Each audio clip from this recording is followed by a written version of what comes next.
Salam, hər vaxtınız xeyir olsun dostlar.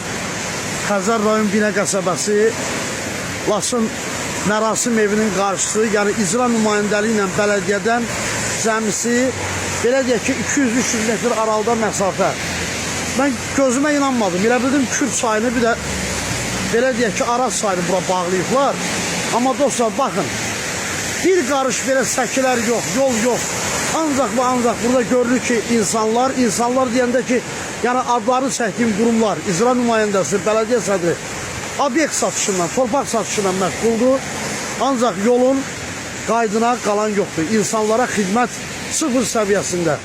Botka lazımdır dostlar buradan keçməyə. Görürsünüz maşınlar nə qədər yavaş sürsə də belə, ancaq vəziyyət çox acınacaqlıdır dostlar. Baxın, görün əziz qardaşlar. Bəli, xatırladım ki, Binə qəsəbəsi icra nümayəndəsinin və bələdiyyənin tam yaxınlığında bir 300-500 metr məsafədə görüntülər Laçın Mərasim evinin qarşısında.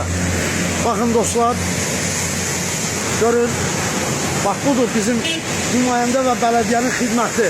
Baxın dostlar, diqqət yetirin, diqqət yetirin. Hələ elə bir güclü yağış yoxdur. Bugünkü havanı hamınız bilirsiniz. Xatırladım ki, xırda yağış var. Xırda yağış olmasına baxmayaraq acınacaqlı bir vəziyyət. Aziz dostlar, görüntüləri sizə təqdim edirəm. Mən Vəliyev Bəxtiyar Sabiroğlu Qanun TV Nöqtəz xəbər portalının rəhbəri olaraq.